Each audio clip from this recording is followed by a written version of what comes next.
অনির্দিষ্টকালের জন্য ভেনেজুয়েলার তেল নিয়ন্ত্রণ করবে ট্রাম্প প্রশাসন। মোদিকে শায়েস্তা করতে 500% শুল্ক চাপাতে সায় দিলেন ট্রাম্প। পাল্টা জবাব নয়, ইসরায়েলের উপর আগাম আঘাত হানবে ইরান। জলবায়ু জনসংখ্যা সংস্থা সহ 66 আন্তর্জাতিক সংগঠন থেকে নাম প্রত্যাহার করল যুক্তরাষ্ট্র।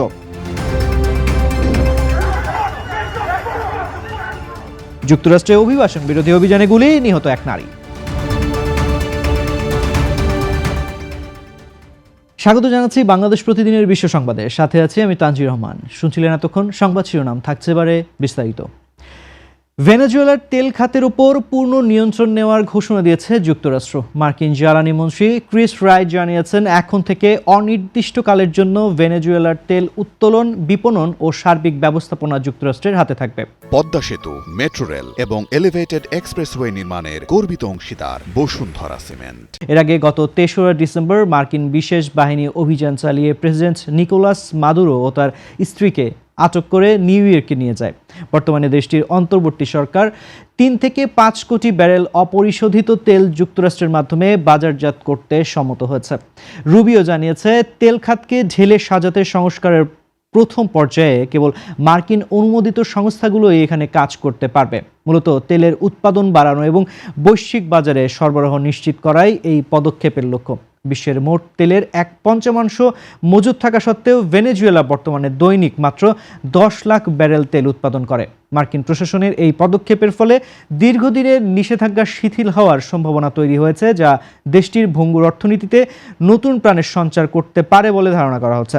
তবে তেলের বাজার নিয়ন্ত্রণে যুক্তরাষ্ট্রের এই একচ্ছত্র আধিপত্য বিশ্ব রাজনীতিতে নতুন সমীকরণের জন্ম দিতে পারে। রাশিয়া থেকে তেল ও ইউরেনিয়াম আমদানিকারক দেশগুলোর ওপর 500% পর্যন্ত শুল্ক আরোপের একটি বিলে সমর্থন দিয়েছেন মার্কিন প্রেসিডেন্ট ডোনাল্ড ট্রাম্প। গত বুধবার হোয়াইট হাউসে রিপাবলিকান সিনেটর লিন্ডসে গ্রাহামের সঙ্গে বৈঠকে ট্রাম্প এই গ্রাহাম বুলমেনথাল নিষেধাজ্ঞা বিলে নিজের সম্মতি জানান। বিলটি পাশ হলে ভারত, চীন ও ব্রাজিলের মতো দেশগুলো রাশিয়ার কাছ থেকে জ্বালানি কেনার দায়ে বড় ধরনের অর্থনৈতিক শাস্তির মুখে পড়তে পারে। এর আগে রাশিয়া থেকে তেল আমদানি করার বিষয়ে ভারতের শুল্ক আরোপের হুমকি দিয়েছিল ট্রাম্প। মূলত ইউক্রেন যুদ্ধ বন্ধে পুতিনকে অর্থনৈতিকভাবে পঙ্গু করে দিতেই এই কঠোর পদক্ষেপ নেওয়া হচ্ছে। লিন্ডসে গ্রাহাম জানান, ইউক্রেন যখন শান্তির পথে হাঁটছে তখন পুতিনকে রুখতে এই বিলটির প্রয়োজন জরুরি ছিল। আগামী সপ্তাহে সিনেটে এটি ভোটের জন্য উঠতে পারে। এদিকে জ্যারেড কুশনার ও স্টিভ উইকটফের নেতৃত্বে ট্রাম্প প্রশাসন ইউক্রেন যুদ্ধ বন্ধের একটি শান্তি চুক্তি চূড়ান্ত করার কাজ চালিয়ে যাচ্ছে। মস্কোর যুদ্ধ তহবিলে অর্থ যোগান বন্ধ করাই এই 500% শুল্ক হুমকির মূল লক্ষ্য। বিলটি পাশ হলে তা বিশ্ব অর্থনীতি ও দ্বিপক্ষীয় বাণিজ্যে বড় ধরনের অস্থিরতা সৃষ্টি করবে বলে আশঙ্কা করা হচ্ছে। ইসরায়েল বা অন্য কোনো শত্রু রাষ্ট্রের হামলার অপেক্ষায় না থেকে প্রয়োজনে আগাম হামলা চালানোর ঘোষণা দিয়েছে ইরান। গত মঙ্গলবার দেশটির নবগঠিত ইরানি প্রতিরক্ষা পরিষদ এক বিবৃতিতে জানায়, আক্রান্ত হওয়ার পর পাল্টা জবাব দেওয়ার নীতি বদলে এখন থেকে হুমকির স্পষ্ট ইঙ্গিত পেলেই আগে ভাগে সামরিক পদক্ষেপ নেওয়া হবে। মূলত 2025 সালের ইরান ইসরায়েল যুদ্ধের পর গঠিত এই পরিষদ স্পষ্ট করেছে যে ইরানের নিরাপত্তা ও আঞ্চলিক অখণ্ডতা রক্ষার ক্ষেত্রে কোনো আপোষ করা হবে না। অভ্যন্তরীণ মুদ্রাস্ফীতি ও বিক্ষোভের পেছনে যুক্তরাষ্ট্র ও ইসরায়েলের উস্কানি রয়েছে দাবি করে এর দাঁত ভাঙা জবাব দেওয়ার হুঁশিয়ারিও দিয়েছে তেহরান। সম্প্রতি ভেনেজুয়েলার প্রেসিডেন্ট মাদুরোকে মার্কিন বাহিনীর হাতে আটকের ঘটনা ইরানকে আরও বেশি সতর্ক ও আক্রমণাত্মক করে তুলেছে বলে বিশ্লেষকরা মনে করছেন। এই হুমকির 2 দিন আগেই রেভলিউশনারি গার্ডস IRGC বড় ধরনের ক্ষেপণাস্ত্র মহড়া চালিয়ে তাদের সক্ষমতা জানান দিয়েছে, যা মধ্যপ্রাচ্যে নতুন করে বড় যুদ্ধের আশঙ্কা তৈরি করেছে। আন্তর্জাতিক অঙ্গন থেকে নিজেদের আরও গুটিয়ে নিতে 66টি বিশ্ব সংস্থা ও কমিশন থেকে নাম প্রত্যাহারের ঘোষণা দিয়েছেন মার্কিন প্রেসিডেন্ট ডোনাল্ড ট্রাম্প। গত বুধবার এক নির্বাহী আদেশের মাধ্যমে জাতিসংঘের জনসংখ্যা বিষয়ক সংস্থা UNFPA এবং 1992 সালের ঐতিহাসিক জলবায়ু চুক্তি UNFCCC থেকে সমর্থন স্থগিত করেন তিনি। ট্রাম্প প্রশাসনের মতে এসব সংস্থা অপ্রয়োজনীয়, অব্যবস্থাপনায় জর্জরিত এবং মার্কিন সার্বভৌমত্বের জন্য হুমকিস্বরূপ। এগুলোর বেশিরভাগই জলবায়ু, শ্রম ও বিভিন্ন দেশের বিচিত্র সম্পর্কিত ইস্যু নিয়ে কাজ করে।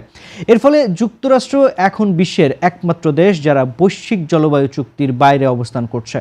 সমালোচকরা এই সিদ্ধান্তকে বিব্রতকর ও হঠকারী বলেও হোয়াইট হাউস স্পষ্ট করেছে যে তারা কেবল মার্কিন স্বার্থ ও চীনের সঙ্গে প্রতিযোগিতামূলক সংস্থাগুলোতেই অর্থায়ন করবে। এর আগে WHO এবং ইউনেস্কো থেকেও নিজেদের সরিয়ে নিয়েছিল ওয়াশিংটন। ভেনেজুয়েলা ও গ্রিনল্যান্ড ইস্যুতে কঠোর অবস্থানের মধ্যে আন্তর্জাতিক সহযোগিতা থেকে এই প্রস্থান বিশ্ব রাজনীতিতে যুক্তরাষ্ট্রের একলা চলো নীতির প্রতিফলন হিসেবে দেখা হচ্ছে। যুক্তরাষ্ট্রের মিনিয়াপোলিসে গত বুধবার মার্কিন অভিবাসন সংস্থা ICE কর্মকর্তার গুলিতে রেনি নিকোল গুড নামে এক নারী নিহত হয়েছেন। ট্রাম্প প্রশাসনের দাবি, রেনি একজন সহিংস দাঙ্গাকারী এবং তিনি কর্মকর্তাদের উপর গাড়ি চালিয়ে হত্যার চেষ্টা করায় আত্মরক্ষার্থে গুলি চালানো হয়েছে। তবে মিনিয়াপোলিসের মেয়র এবং মিনেসোটার গভর্নর একে ক্ষমতার অপব্যবহার ও প্রোপাগান্ডা বলে অভিহিত করে শহর থেকে ICE কর্মকর্তাদের চলে যাওয়ার নির্দেশ দিয়েছেন। সামাজিক মাধ্যমে ছড়িয়ে পড়া ভিডিওতে দেখা যায় পালানোর চেষ্টার সময় একটি মেরুন SUV লক্ষ্য করে গুলি চালান এই এজেন্ট।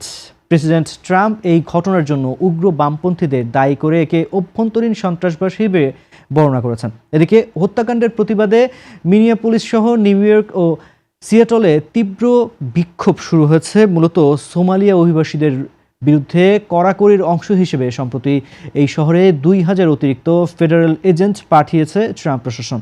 এই ঘটনাকে কেন্দ্র করে বর্তমানে ফেডারেল ও স্থানীয় সরকারের মধ্যে চরম উত্তেজনা বিরাজ করছে। দর্শক, এই ছিল আজকের বাংলাদেশ প্রতিদিনের বিশ্ব সংবাদ। সবশেষ খবর জানতে চোখ রাখুন বাংলাদেশ প্রতিদিনের ইউটিউব চ্যানেল ও ফেসবুক পেজে। সবাইকে ধন্যবাদ এতক্ষণ সঙ্গে থাকার জন্য।